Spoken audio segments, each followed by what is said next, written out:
Hey everybody, welcome back with us today. This is V&J Reviews. This is Vin. And this is Joe. On this episode, we are already talking about who the MVP of the Tournament of Power is. It's not even done yet, but it's okay. I don't even think it matters at this point. We already got our pick, and we're going to share that with you next.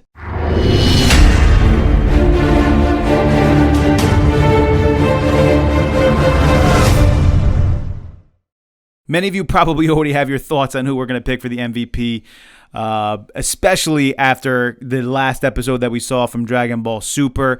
And we might as well just let you know that we believe it is 17. Now, of course, many people want to go with the Goku or Vegeta or something like that, but 17 clearly became the character who rose out of nowhere. I mean, if you had the lineup again before the Tournament of Power actually went on, I don't think anyone would have said, 17 would have been as involved as he was, eliminating as many people as he eliminated, doing as many things as he did, protecting as many people as he protected, lasting as long. I mean, down to the final 3 minutes he lasted to, and he played such a huge role. We're going to go through some of the things that he did.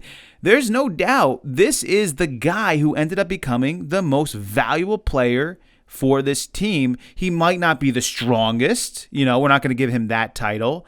He's not the cleanup batter for sure here, but clearly he rose to the ranks of, thank goodness, this guy was on Team Universe 7. He did an amazing job, and we want to share with you our thoughts about him. So I'm going to start from the beginning of the Tournament of Power to show you what he was doing from the start. One of the very first things that 17 does is actually shoot Universe 2's Magic Girl Warriors while they're transforming. Now, everybody remembers this was such a hilarious moment, actually, because nobody interrupts these type of transformations, but 17 does it because he's smart. He knows they're open, they are doing something, and he needs to stop them. Anybody with half a mind would know to do this, but nobody does. So it's great to see 17 do that, and it just builds up his character a little bit further, making us like him from the very start. Then he actually goes and fights Universe 2's Sanka, and pretty much analyzes her, lets her sort of think that she's winning, and actually almost takes her out. She was saved by one of her other Universe 2 members, but then 17 once again knows what to do. He's like, I have to take out the person who's flying first because they're going to be in the way. He analyzes it, takes her out, takes out Sanka, and already has 2 eliminations pretty early in the Tournament of Power.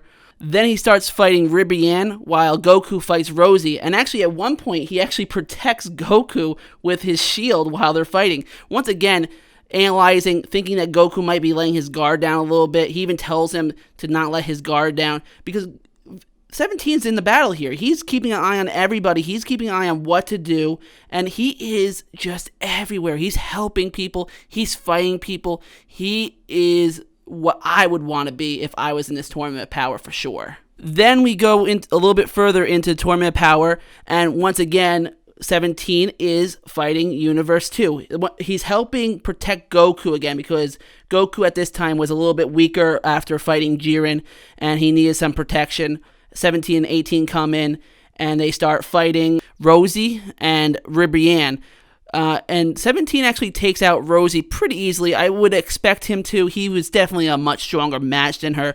And then 18 and 17 combine together and beat Ribian when she's at huge form. So once again, teaming up, making sure that they're winning the tournament. He once again being very smart and analyzing everything. He doesn't care about having to team up with somebody as long as he's going to win. That's what really he's thinking about, is what is the best way of winning.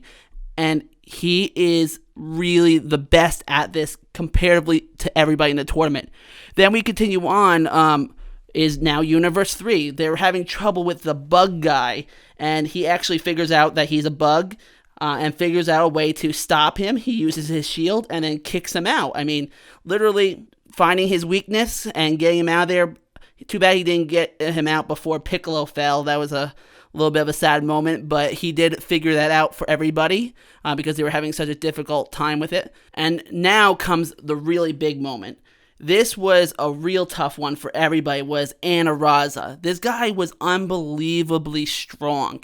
He was not somebody that anybody, I think, individually could have beaten, But once again, he's figuring out, okay, he has to be getting power from somewhere. He can somehow sense everybody at the same time. He even says, like, I think he senses with his ears that it's more like an echolocation, because he's figuring out, like, how can he detect everybody at the same time? 17 can just tell these things. He can analyze the situation.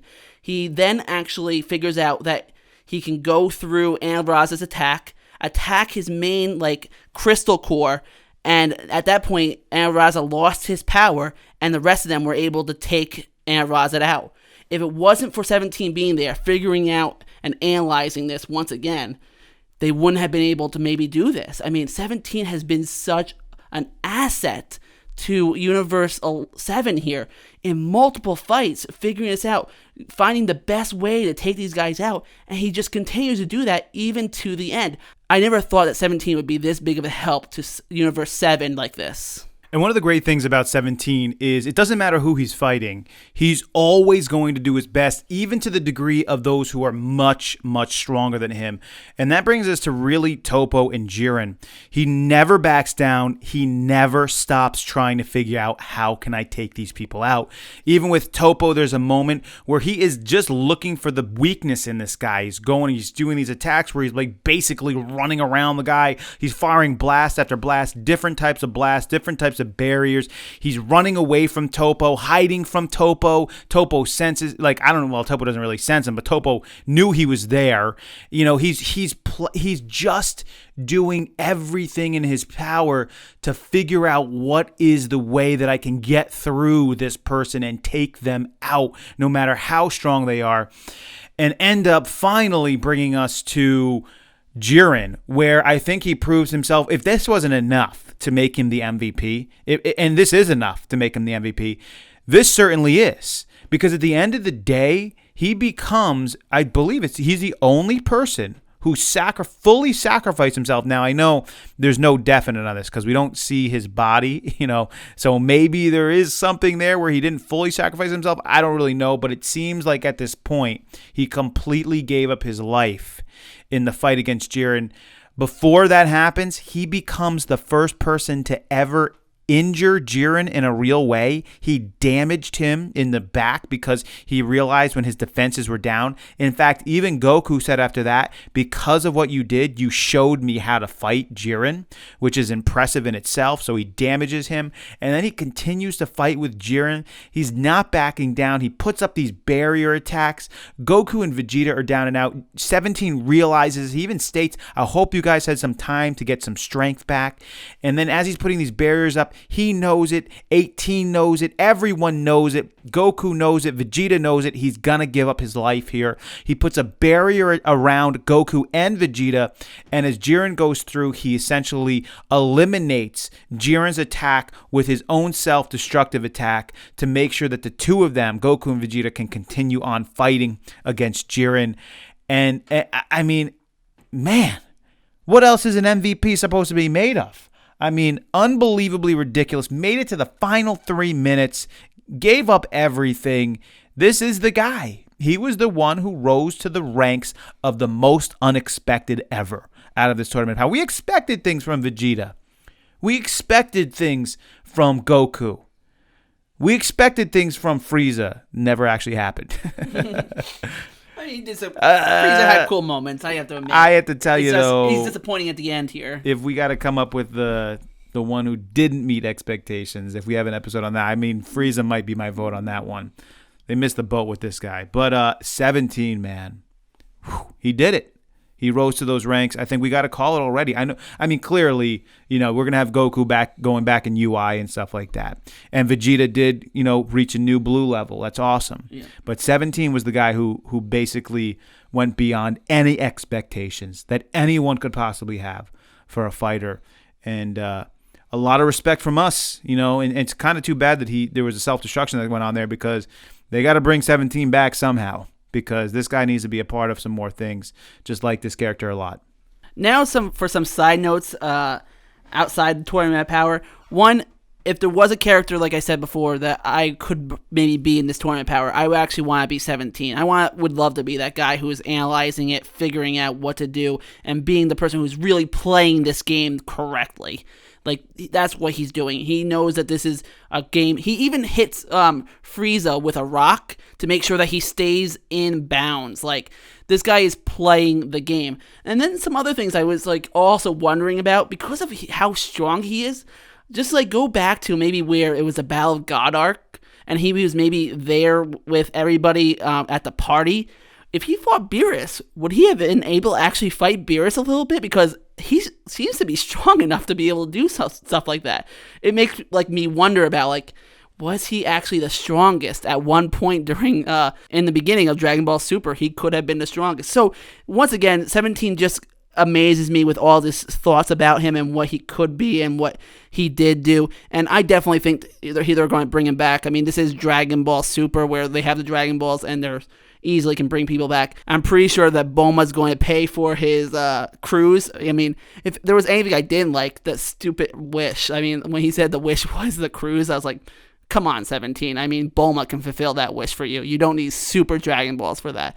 But it's just such a cool guy, and I'm glad that he was in this Tournament of Power. We needed somebody like him. And once again, as always, what are your thoughts? Do you already give the nod to 17 as the MVP here? Or do you say, you know what, at the end of the day, he was great. He did amazing. He exceeded even the greatest of expectations. But you got to give the MVP to the guy that gets it done. And either that's going to be Goku or Jiren, because we don't know necessarily who's going to win here. You know, they could throw us for a loop here. I mean, I would be kind of stunned if Jiren wins and they really have some crazy loop go on that keeps Universe 7 in it somehow.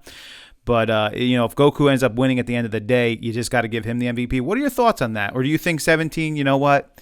I think he just gets the nod here. So what are your thoughts? Go ahead and leave them below. As always, we're so interested in seeing what you guys think about this. Hope you're entertained by this one. This is Vin. And this is Joe. We will, of course, catch you guys next time.